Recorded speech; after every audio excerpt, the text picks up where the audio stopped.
The Grow My Cleaning Company podcast helps owners of cleaning companies just like you to grow your company and yourself so you can make more money and finally get the time and money freedom that probably got you into this business.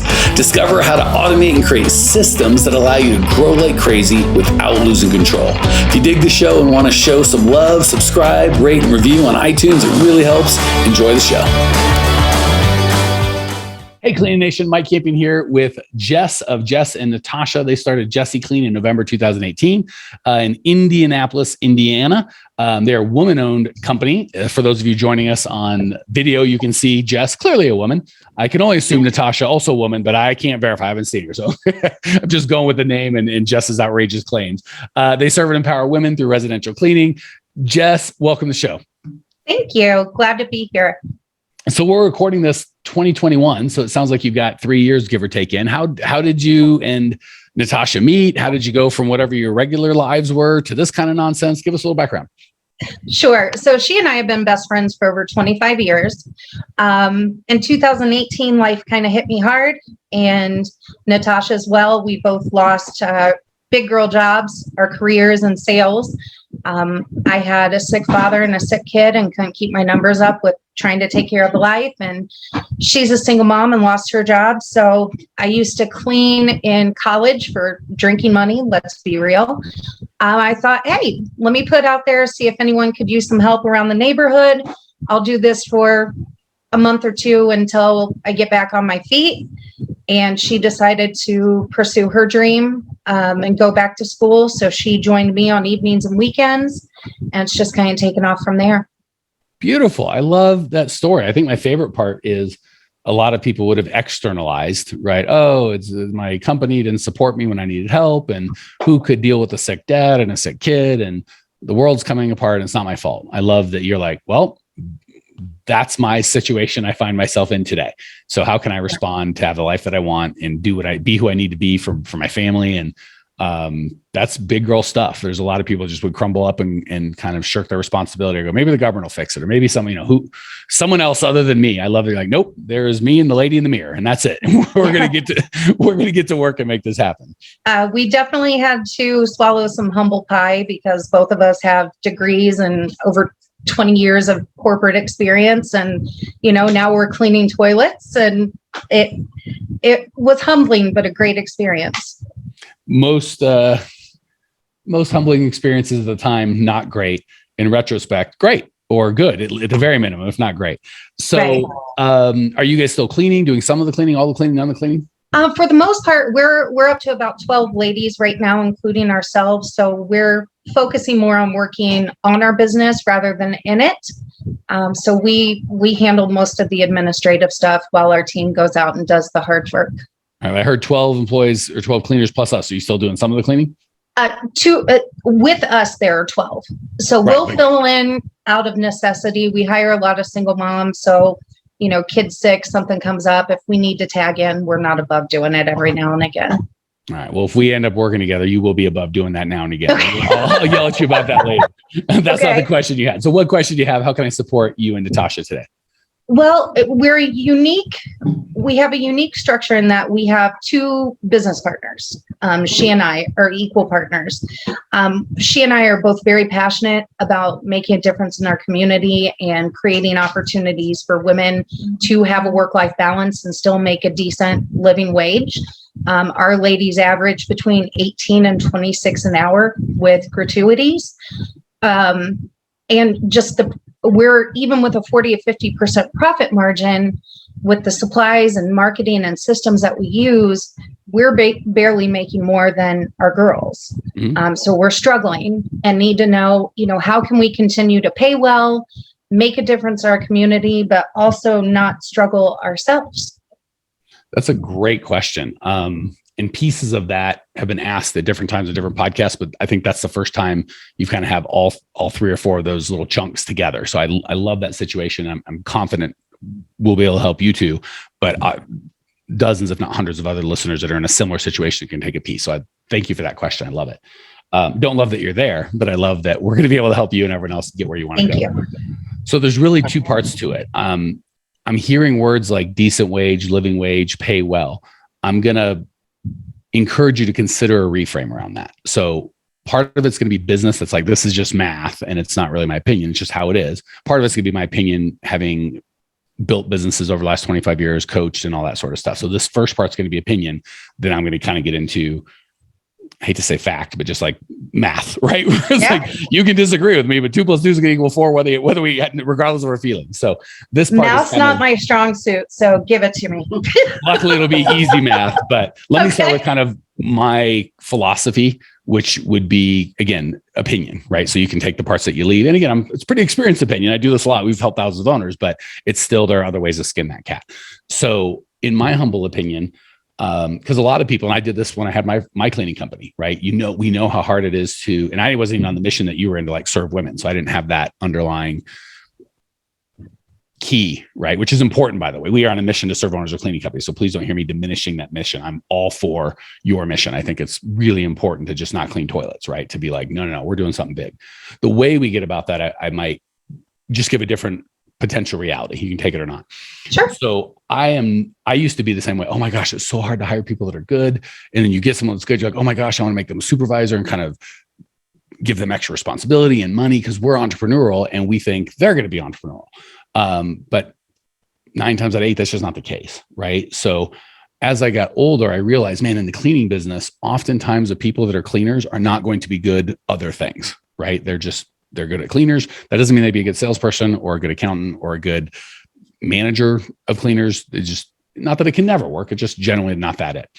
The second thing I realized is I believe we pay people. I'm a super capitalist, right? I believe we should give value and, there should be no gun of the government saying you got to do this and I got to do that. If you and I agree to it and I'm not putting force on you or threatening you or anything, and you think it's a good deal and I think it's a good deal, we should be able to make that deal.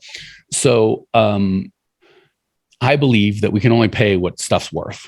And absolutely, if you wanted me to come coach you for a couple of days, I don't know, I don't really do that on site, but say I did, and I charge you $30,000.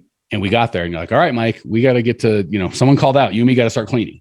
I'd be like, did your check clear? Yeah, check cleared. Okay, let's clean. And if the whole time we're there, we cleaned, you might have paid me $30,000, but the value I would have brought would be the same $10, $15, depending on your area. Indiana, I'm guessing it's closer to 12, $13, $11, $12, something like that. So I believe artificially paying women more than the value they're bringing is not going to help them. So and I'm pretty familiar with your area, we've got clients all over the world. I think that's above market value. So you said $18. If I had to guess, I'd have to look into it, but I'm guessing it's closer to 12. So that just puts you at a disadvantage. My goal would be to go, I'm not looking to pay a living wage because this isn't a living job, right? When I worked at McDonald's or Carl's Jr. or wherever, when I was a kid, I got paid $2 an hour, $3 an hour. That wasn't a living wage. It wasn't supposed to be. I didn't have any skills to offer the world, right? So the goal wasn't to live and raise a family at McDonald's mopping up. Like the goal was to add skills and go to college or just add skills and then bring more value and get paid more. So I personally wouldn't run a company. I like paying above, like 10% above. So if everyone's making 12, I might pay 13. And then I love being able to give it an opportunity to make even more than that based on performance. Like, oh my gosh, you show up every time on time. You've got a great attitude. You get nothing but positive feedback. You do all your jobs on time. Like I'll pay extra for that, but just arbitrarily going, we're going to pay $18 an hour because that's a living wage, which it may be. I'm not saying anyone can live on $12 an hour. I'm saying someone that's trying to raise a family probably shouldn't be a cleaner for their job. There's moms that could say, I just want to get out of the house. I just need a community to be with. I need extra money. My favorite, I had a commercial cleaning, not residential. So I had more men, you might have more ladies. My favorite employees or team members were guys that had, made 40, 50 grand a year during the day, but they wanted to take their kids and their family, maybe they were from a different country. They want to take them there for a nice 3-week vacation. And this gave them that opportunity. So, again, you don't have to do that. I'm not saying it won't work. I'm just saying my thing would be, I'd shift my goal from paying all of my people a living wage to paying my people a little above what the market value of their thing is and giving them availability to make a little above that, depending. And if they can't live on that, that's okay. Right. If that means your job isn't a great fit for women who are like, I have to pay all of my bills with this job. I'd be like, you need a different job, lady. Like even at $18 an hour, they're probably not going to be able to work 40 hours a week, especially as single moms. It's just the math doesn't work. So I would just give you another opportunity or another way to look at it, another potentiality of we can still money that is not a living wage can still bring a crap ton of value to people's lives. It can still serve them. It can still help them. Does that make sense? Yeah. And the last thing I said on that, and then we'll get to the math of it, is the best way. And I heard a pastor preach this before, and I'm like, it's been 20 years. I still forgot it. The best way to help the poor is not to be the poor. So if you want to serve women, there's a lot of ways you can serve women. I promise you've got a $5 million company making $2 million bucks in profit. I promise you can do a crap ton of help for ladies. But if you're a rinky-dink little thing that can never grow because your model don't work, but you employ 10 women at slightly above, no offense, $18 an hour, they're not going to retire on that either. So you see what I'm saying? So I wouldn't kill my scalable model to help these 10 women. I'm like, I want to help thousands of women. And that's going to take growing a real company. And at a 12-person company, there's room for you and your partner and 10 cleaners. There really is no room to hire women that might be able to make a real living wage because the business isn't that big and it's going to get stuck because of that. So I would just kind of back up all the way and kind of take a 30,000 foot view and go, how are we going to serve ladies? How are we going to serve women? Does that make sense? It's a great point. Yeah. Okay, cool. So again, that's the opinion part. You can take the parts you like and call me not here on the podcast. Come on, have some respect. But in your spare time in private, say the other parts are stupid. Now let's get to the money part. The good news is you said something that was key. I don't think it's scalable, but it's a great indicator of where you're at. We coach a 50% cost of goods sold. So if you're able to get a premium for your business where you're like, I'm paying $18 an hour and still having a 50% cost of goods sold, I personally would take that money and divvy it up between profit for the owners. And again, we give a lot of money away. Not my company. My company doesn't give any money away because it's a freaking for-profit endeavor and it's going to do the best it can to make the most profit. Mike and Natalie Campia and the owners get paid very well from that. We give a ton away. So I'm happy doing that in my personal life, to church and to whatever. Like, again, if you want me to fly out for 2 days, it maybe be 30 grand. We go on mission trips for 2 days. We don't get paid anything. We do. Right. I see what you're saying. Free. So in our personal life, we're able to be generous because our business creates the time and money for us to be able to do that. But we don't get confused as to who does what. Mike and Natalie can be absolutely not for profit. The business needs to make a daggone profit. Does that make sense? Yeah. Cool. So the 50% cost of goods sold, I personally would be like, I'm going to take 10% of that and blow my customers' socks off, right? They're paying a premium. So I'm going to give them crazy premium service. We're like, holy heck, this is better.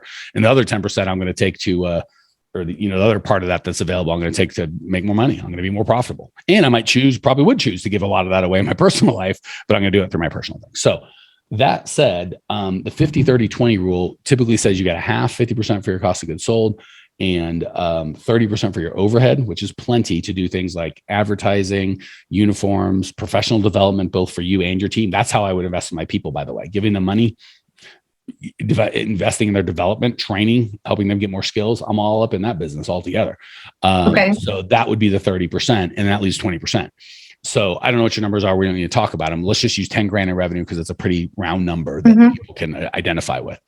Believe it or not, if you're doing a clean, healthy business, doing 10 grand a month, well, 5,000 that goes to cleaners, should not be owners, by the way. So that means you guys are doing no cleaning. 3 grand of that a month goes to overhead and marketing and insurance and telephones and vehicle, whatever, not vehicles. I don't coach vehicles, but whatever else non-cost of goods sold, that only leaves you 2 grand. I can't live. There's 2 of us. I can't live with 1,000 each. Right. You're absolutely daggone right. You can't. That's why you have to scale. Now we get a $50,000 a month business. That's a different kettle of fish. Now we get 25 in cost of goods sold, 15 in overhead, $10,000 for the partners to split. You're not going to get rich off of that, but now you've got an asset that is worth hundreds of thousands of dollars and you're making 5 grand a month and you have a business that you're not cleaning or doing anything. It's going to be very hard to scale at that if you're paying your people $18 an hour, because you found some people are like, I'm willing to pay that premium. But if you're like, I want to scale, at some point, competition is going to come in and go, we pay our people 12. And what we would coach you to do is give value versus with community and core values and like, oh my gosh, this is a place I want to spend time and acknowledgement and just really building them up as ladies. Like we talked about professional development, helping them get out of debt, helping them get school. There's all sorts of ways within that 30% you can really serve them and still pay them $12 an hour and tell them, you're right. $12 ain't a living wage. I don't want you living here the rest of your life. This is a cleaner. It's a great, same with McDonald's. No shame in McDonald's. We all worked at McDonald's or something like that. There's no shame in it. But if you're 40 and doing it, no offense, if we got to listen out there, something's wrong. We got to fix it, right? I wouldn't, if someone came to me and said, I'm working at McDonald's, I'm a shift supervisor. I went from $12 to $13, and those sons of guns, they won't pay me enough. I'm like, get some skills, go do something else, man. Run you've been there 20 years, run the thing by now. Let's go. So be okay telling your ladies, I don't want cleaners being there for 5 years. I want to be there for a year or two and then leave better when they came, right? They're smarter. They got more talent. That's the way I'm going to serve my team. Gotcha. And trust me, the $12, the $18 an hour, I mean, one's not like, oh, I'm retired. Like I'm investing in, stocks and bonds and, and fine art. And the other one's like, well, it doesn't make a big difference other than it's going to kill your scalability. Questions, comments, or remarks? No, good stuff. Keep going. That's pretty much it. So there's the good news is if you're making a 20% profit, which you should be, if you've got a 50% cost of goods sold, and that profit's not enough, a lot of people are like, oh, I'll try and maybe my business model must be broke because I'm only making $2,000 off of $10,000. It's like, well, especially ones that have cleaned. So say you and Natasha were cleaning and you made the two of you $7,000 together, you might keep $6,000, right? So like, oh my gosh, once we make 15 grand, we'll keep 13. It's like, no, that's not how it works because you're moving from a job cleaning to a business where you pay other people. So that transition to business, sometimes we miss like, oh, that's a different kettle of fish. So if you're making 20% or more, not just Jess, but Cleaning Nation, and don't spend your time like, I'm not making enough money. I should be making more margin. You shouldn't. That's what it costs to run a business effectively. Certainly if you're going to scale. Do you need marketing? No, you can cancel it. Good luck scaling. Do you need to invest in your people? No. Good luck keeping good people. Like you don't have to do all that. Do you need insurance? No. 99 months out of 100, insurance is a waste of money. But that 1 month, by golly, you're pretty glad you have it. So that would be my big thing. If you're at a 20% profit margin, and it's not enough to pay the two of you, we just got to increase revenue. And that would be a different conversation for a different time. But if you're charging 50% or paying 50% above what other people are paying for your cost of goods sold, right? I had a car dealership.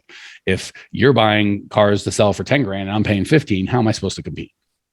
I might be able to for 1 or 2 cars, but I'm never going to scale it, right? I'll never be anything big because I can't. So that would be my big thing is really look at, here's the money we need to make, multiply together, right? So whatever y'all need to make, say it's 10 grand a month, you need to multiply that. If it's 5 each, 10 grand a month, multiply that times 5. You're like, okay, we need $50,000 in business. I got it. You'll be able to scale to that, paying 50% over for your labor than your competitors are paying for theirs. Okay, that makes sense. Yeah, we definitely made more when we were cleaning than we do now with our current model because we're so invested in taking care of our ladies. Well, because you had a job. So it's paying into our profits. Well, but you also had a job. So if I went to clean from you, I get to, aside from the government, getting their paws in there, I get to keep it 100%. Maybe I have to buy a pair of shoes or a shirt, very little expense, but I'm going to keep 98% of what I do. So when you were cleaning, you got to keep 98%. The problem is if I stop cleaning, I stop getting paid. So that's what's called a JOB, not a business, right? Right. So when you're like, and you were capped out, no matter how hard you worked, if you gave up sleeping and eating and just cleaned and worked all day, depending on the area of town and how creative you are, you might make $5 grand a month and you're working 80 hours a week because you got to clean for 50 and then you got to manage your business for 20. Right. You're capped. You're never going to make 10 grand a month ever. Unless you're doing it for the king of Sudan or some weird thing that we're not privy to. So yeah, you're going to take a dip going from owner to, so if I went to Walmart and I was making $12 an hour and I'm like, what if I paid you $10 an hour to do that same job? Well, now I make $2 an hour, but I'm completely free. I don't have to do anything. So now I'm like, well, what if I got 10 jobs at Walmart? And you see what I'm saying? Now it starts to become a business. So be okay with, yes, my margins are going to go down when I go from job to business. But when you worked for whatever your place is, they made a lot more than you did and you were an expense, but you got to keep all of your expense. So now you're putting yourself in that situation. So you're taking that cap of that $5 grand a month or whatever it is, working 80 hours a week till you drop dead. And God forbid you take a vacation, your pay goes to zero, right? You don't work, you get paid. You're giving that up for, instead of keeping 90% or 80% or 95%, I'm keeping 20%, but I don't have to stop at hiring 10. I can hire 1,000. And when I go on vacation, my pay isn't affected at all. Or if I get sick or have to take care of my family, my pay isn't affected at all because I have systems and processes running. So we're really transitioning from job. And it's weird to expect, well, of course I keep all my money from a job, and we go to a business, we have to go, no, I don't keep all my money because it's a business. I've got other people. So, all right. You feel like you got a good launching pad? Yeah. Definitely a shift there about there's other ways to invest in, your team and add value versus just, hey, here's your flat, $20 an hour plus tips. So I hadn't thought about it that way. So I appreciate that insight. Cool. So it's always what we want to do. And again, since we've done this over and over and over again, we get to see it at different angles and kind of see what works and what scales and what doesn't. And I just didn't want you to go down a road that you can work as hard as you want at. And it's just going to be, I don't say impossible, but really, really difficult to scale. All right, Cleaning Nation, if this is for you, like, holy heck, I like this, I want more. Go to growmycleaningcompany.com, www.growmycleaningcompany.com. We have podcasts. We have free on-demand training. It's amazing. It's like 40 minutes. We've got a Facebook group. I don't even think there's anything for sale. So go to growmycleaningcompany.com. Check out what we got. I will see you there. Well, here we are, the end of the podcast, and you made it. Great job. I've got a little bonus for you for sticking through with me. But like I mentioned before, if you got value out of this podcast and you want to show a little love, subscribe, rate, and review on iTunes, Spotify, wherever the heck you're listening to this thing. Share with a friend. Share the love. And as a special thank you for those of you that stuck with me to the end, how about I give you my personal phone number so we can text? It's a great way for me to get to know you, your business, your goals personally. So shoot me a text now, 602-932-6431. 602-932-6431.